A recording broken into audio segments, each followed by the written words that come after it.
Andrew Haug here on Haug Metal. Good to have your company, and it's good to have this band's company back in Australia again. It's been a couple of years between Australian tours, and we do welcome back Tuomas Holopainen, the main man visionary behind Finland's NIGHTWISH. G'day, Tuomas. How you doing? Welcome back to, of course, Australia and Haug Metal here on AndrewHaug.com. Good day. Hello, I'm doing just great. Australia is my favorite country in the world. Well, after Finland, naturally. And it always gives me huge chills to be able to come back. So, great to be back. Well, I know it's chilly weather-wise back in your neck of the woods, but we're certainly gearing up for a pretty damn hot summer. So you're going to be dealing with different types of heat across the Australian tour. But let's sort of just move forward on what's sort of been happening with the band. And yes, we are well aware about Annette's departure for the band, and I know that the statement is very detailed that you put out once that announcement was made. How's things going with obviously your touring vocalist Floor Jensen, of course, from After Forever, sort of filling in at the moment? I mean, are fans been apprehensive since the Annette announcement the last couple of months on tours? Well, the fans have been overwhelmingly happy, and they have been so nice and polite. And that's to do with the fact that Floor has also been phenomenal. We didn't really know what to expect when we called her last October and told her that, can you come in and join the band for the tour, because we don't really know what's going to happen. It basically came down to two options: to cancel the rest of the leg or to bring Floor in. And she just learned the songs on the way from Amsterdam to Seattle in the plane. We've never had a single rehearsal to this date, so considering all this, I mean, it's absolutely phenomenal what she's doing.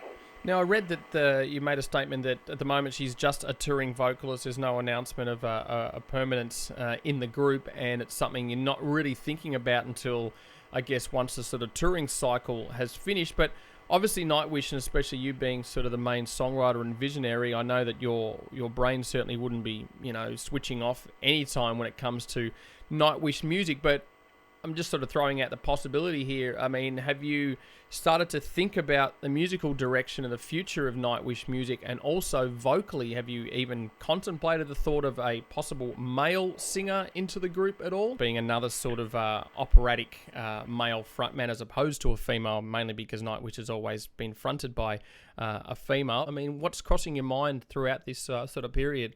Well, we already have a great male vocalist, Marco, in the band, the guy who plays the bass as well, so no problem there. But when it comes to the next album and who's going to be singing there, we honestly haven't made any decisions yet.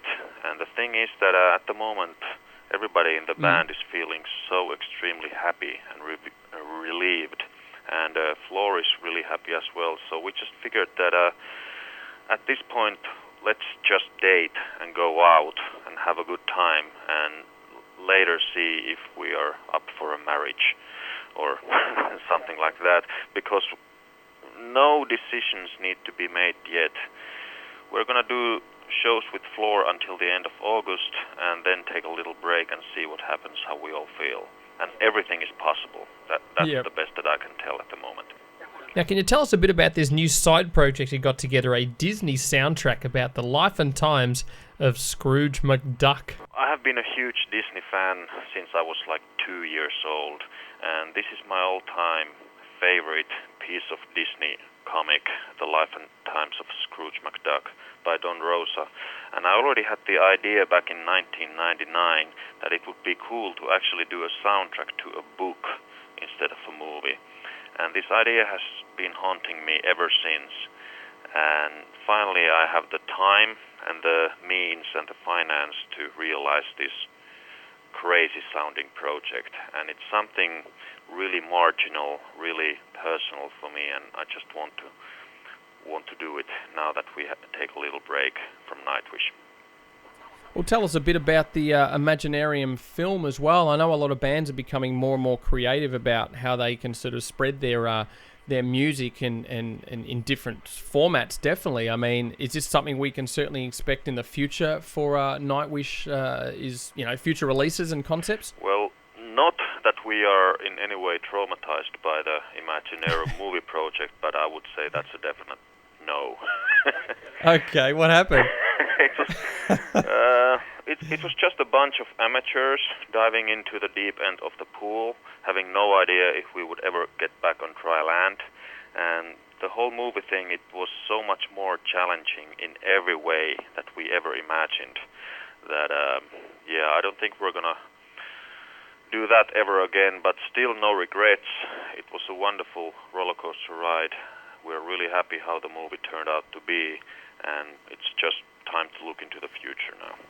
We will exclude the vocal discussion, which we've already had. What other areas you'd like to sort of take the band musically for, future recordings? Well, for about the next 6 months, my main focus will be on this Scrooge project, which will be like instrumental soundtrack, ethnic stuff, nothing to do with metal or rock and roll at all.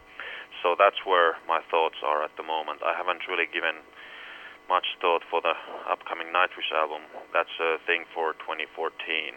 We have already booked the rehearsal places and the studios and everything, so it's definitely going to happen during that year. But when it comes to the musical direction, I honestly don't have a clue yet. At some point we were talking about doing a fully acoustic album, but I don't think it's the right time for that yet. But something different once again. You don't want to do the same album again and again. You want to find new territories. You want to be innovative. You want to challenge yourself and the band and the fans and all that. So we'll see. Okay, well, again, all the best with the future of Nightwish, and it just sounds like you're focusing on just music and leaving it at that, but definitely keep us posted on everything that will hopefully transpire in the coming future, I guess, for your possible new lead vocals. Now, let's just check out the rest of the shows you've got. Of course, you've playing this Friday, the 18th, at the HQ Complex in Adelaide, and finishing up the Australian tour on Sunday in Fremantle in Perth at the Metropolis. A couple of last words to Australian fans, Tuomas, and even your favourite Nightwish track that we can conclude our chat with from whatever record you like. Well, thanks one more for bringing us back. Like I've said about a zillion times, Australia is my number one destination in the world, and I'm always so thrilled to be back here. The shows have always been so fantastic, the people, the nature, everything, the overall vibe. So I'm running out of words here. I'm not gonna blabber anymore, and let's listen to I Want My Tears Back. Cheers.